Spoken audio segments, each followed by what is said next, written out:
नानीहरू अब हामी बल र गति भाग 2 यो पाठ अन्तर्गत गतिको प्रकार बारे पढ्नेवाला छौँ। त गति के हो यसको बारे त योभन्दा अघिल्लो भिडियोमा मैले तिमीहरूलाई स्पष्ट पारिदिइसकेको छ।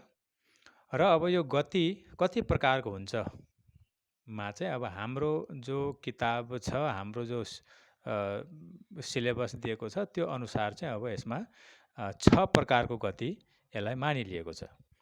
त जसमा नाम तिमीहरू क्लियर हेरे यसमा रैखिक गति अर्थात् लिनियर मोसन एउटा भयो, वृत्तीय गति अर्थात् सर्कुलर मोसन दुईटा, कम्पन गति अर्थात् भाइब्रेसनल मोसन तीनटा, दोहोरो गति हिन्दीमा यसलाई दोलन पनि भन्छ, दोलन गति, त हाम्रो नेपालीमा चाहिँ दोहोरो गति अस्सिलेटरी मोसन, र अर्को छ पाँचवा स्थानान्तरण गति अर्थात् ट्रान्सलेसनल मोसन, र अन्तमा घूर्णन गति अर्थात् रोटेसनल मोसन। त यो 6वटा गतिको जो प्रकार छ, मोसनको जो प्रकार छ, यसलाई तिमीहरूले राम्ररी याद गर्नु। र अब एक एकवटा बारे तिमीहरूलाई अलिकति सम्झाउने प्रयास म गर्दैछु। त रैखिक गति चाहिँ केलाई भनिन्छ भन्दा अब रैखिक गति त्यो गतिलाई भनिन्छ जो यताउता कतै बाङ्गो टेढो नहिँडिकन सिधा एउटा सरल रैखिक पथमा, पथ भनेको बाटो, एउटा सरल रैखिक जुनसुकै दिशा होस् तर एकदम स्ट्रेट लाइनमा जब कोही हिँड्दैछ, कुद्दैछ, उड्दैछ, त त्यस्तो जस्तो एक्जाम्पल अब के भन्नु त्यसलाई, एउटा तार, लुगा सुकाउने तार त कस्तो हुन्छ, अब सिधा हुन्छ नि त। त त्यसमा कुनै कमिला हिँड्दैछ, कुनै किरा हिँड्दैछ भने त्यो के गर्छ, त्यसले सरल रैखिक गति फलो गर्दैछ, त्यसले सरल रैखिक गतिमा त हिँड्दैछ।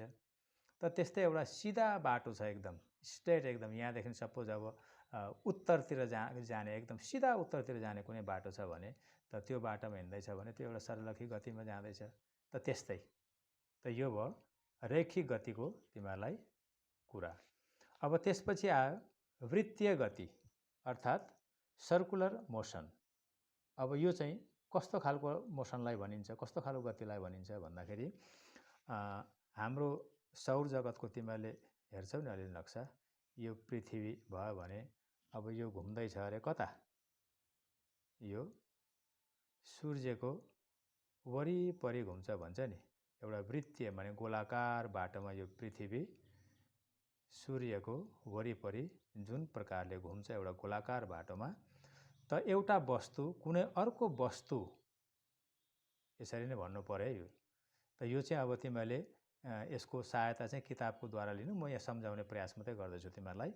त एउटा वस्तु कुनै अर्को वस्तुको वरिपरि वृत्तीय पथमा अर्थात् गोलाकार बाटोमा हिँड्छ भने यस्तो खालको गतिलाई चाहिँ के भनिन्छ, वृत्तीय गति भनिन्छ। जस्तो चन्द्रमा पृथ्वीको वरिपरि घुम्नु अथवा सूर्यको वरिपरि पृथ्वी घुम्नु, त यस्तैलाई वृत्तीय गति भन्छ, त्यसरी याद गर। अब त्यसपछि आयो अर्को कम्पन गति। कम्पन गति भनेको कम्पन, भाइब्रेसनको सहायताले जुन चाहिँ कम्पनको सहायताले जुन गति हुन्छ, जस्तो एउटा दुईटा खुट्टामा तिमीहरूले कुनै एउटा तार बाँधिदिएको छ, तार बाँधेको छ।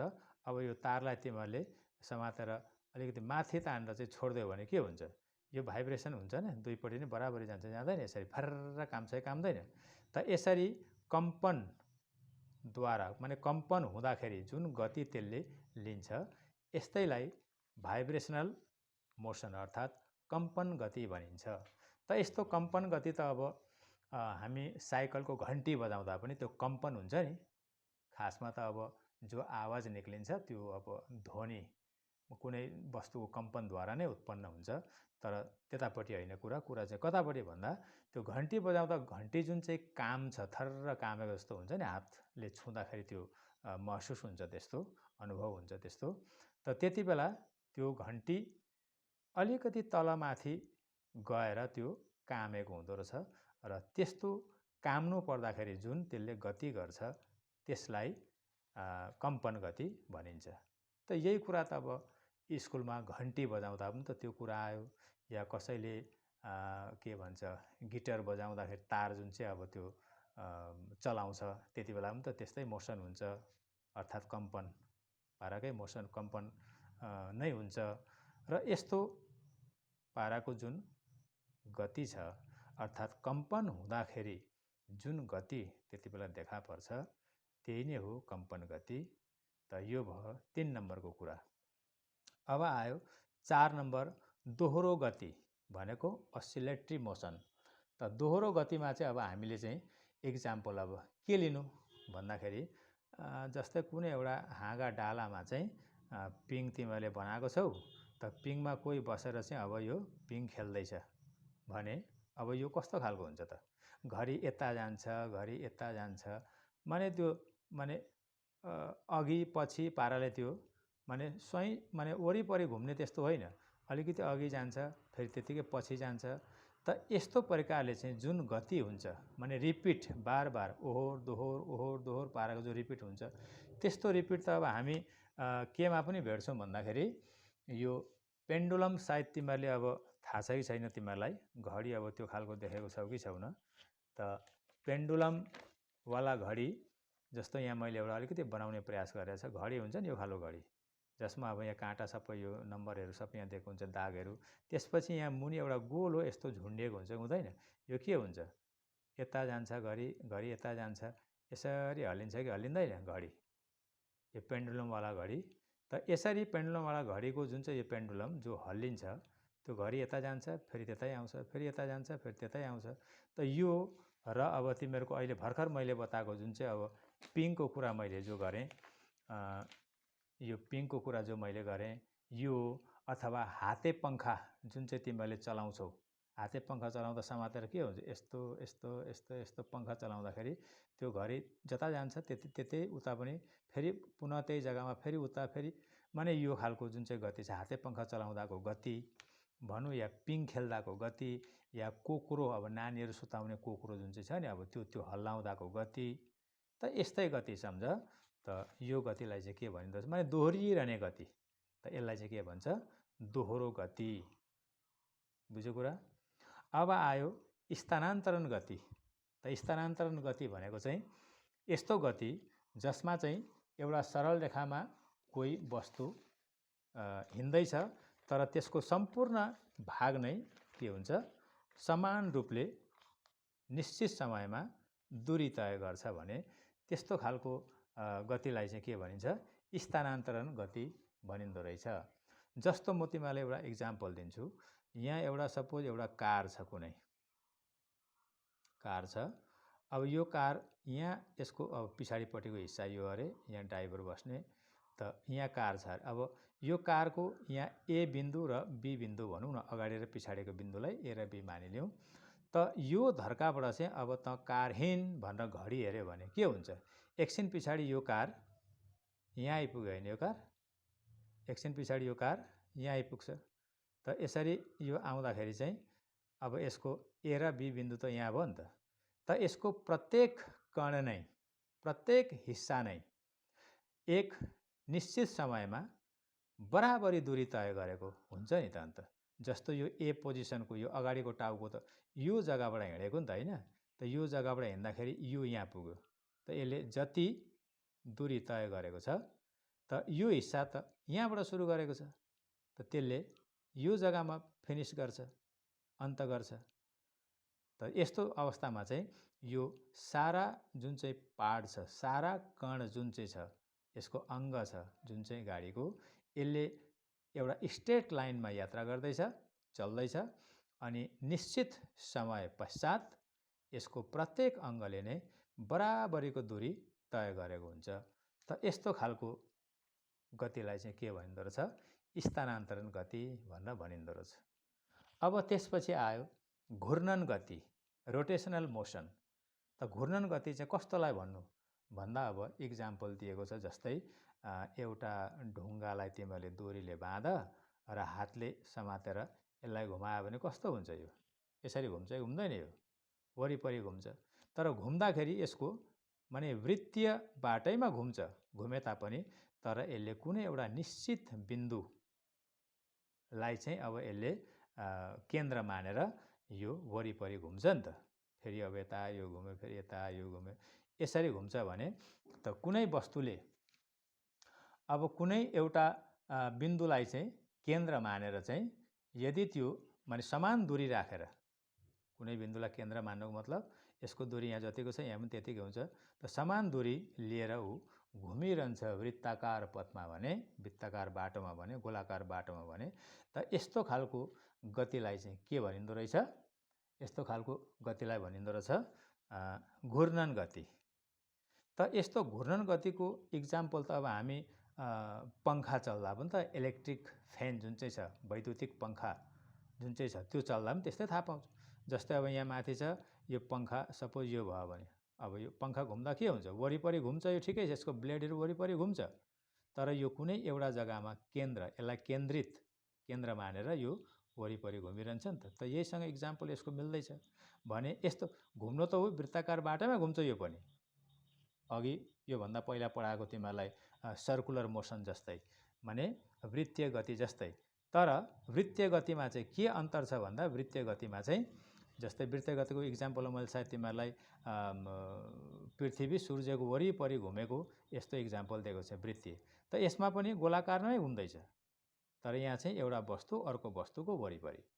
यहाँ चाहिँ जुन इक्जाम्पल दिएँ मैले अहिले, यो जुन चाहिँ के को लागि अरे घूर्णन गतिको लागि, त्यो यसमा पनि गोलाकार नै घुम्छ, तर यसमा चाहिँ कुनै एउटा बिन्दुलाई केन्द्र मानेर यिनीहरू वरिपरि घुम्छ। भनेपछि कुनै चक्का तिमीहरूको घुम्दैछ वरिपरि, त त्यहाँ पनि एउटा धुरलाई के छ, एउटा केन्द्र मानेर त्यो घुम्दैछ। त यो खालको गति जुन चाहिँ छ यसलाई के भनिँदो रहेछ? घूर्णन गति भनेर भनिँदो रहेछ। ठिक छ। अब आउँ, अब पाठमा दिए अनुसार यो वृत्तीय गति र घूर्णन गति माझ अन्तर जान्नुपर्ने हुँदो रहेछ। त यसको लागि चाहिँ अब वृत्तीय गति भनेको अघि मैले बताएँ नि तिमीहरूलाई, के बताएँ? सूर्य छ यहाँ र यसको वरिपरि चाहिँ के हुन्छ? पृथ्वी। यो पृथ्वी या पृथ्वीको वरिपरि अब चन्द्रमा त यिनीहरू चाहिँ भयो सर्कुलर मोसनको इक्जाम्पल। अब यो फ्यान चल्नु, यो के अरे ढुङ्गा बाँधेर एउटा डोरीमा ढुङ्गा बाँधेर यो घुम्नु, यो सबै चाहिँ भयो घूर्णन गति। यो भयो घूर्णन, यो भयो वृत्तीय। त यही दुई प्रकारको जो गति छ यसमाझ चाहिँ अन्तर जान्नुपर्ने हुन्छ। त फर्स्ट अन्तर के छ? घूर्णन गतिमा सर्कुलर गति वृत्तीय गतिमा एउटा वस्तु अर्को वस्तुको वरिपरि वृत्ताकार बाटोमा घुम्छ। जस्तो इक्जाम्पल पृथ्वी सूर्यको वरिपरि घुम्नु अथवा चन्द्रमा पृथ्वीको वरिपरि घुम्नु, बस यो दुई कुरा भयो। अब उसै गरी अब यो घूर्णन गति चाहिँ केलाई भन्छ भन्दा जब एउटा वस्तु अर्को कुनै एउटा बिन्दुलाई केन्द्र मानेर यसको वरिपरि यो पनि वृत्ताकारै बाटोमा घुम्छ, सर्कुलर पथमै घुम्छ भने यस्तो खालको गतिलाई चाहिँ घूर्णन गति भनिन्छ। अनि जसको उदाहरण अब फ्यान चल्नु अथवा विद्युत पङ्खा यो भइगयो र पृथ्वी आफ्नो धुरीमा घुम्नु, यो मैले इक्जाम्पल यहाँ लेखिदिएको छ।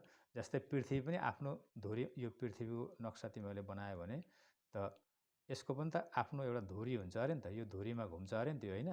माने घुम्दाखेरि चाहिँ के हुन्छ? यो दैनिक गति हो। यसले चाहिँ दिन रात गराउँछ। अब यो फेरि यता लाग्यो भने सूर्यको वरिपरि यता लाग्यो भने चाहिँ के हुन्छ? यसले वार्षिक गति गराउँछ नि त। यो वर्ष माने जनवरी फेब्रुअरी हुने चाहिँ यो गतिको कारणले गर्दा हो।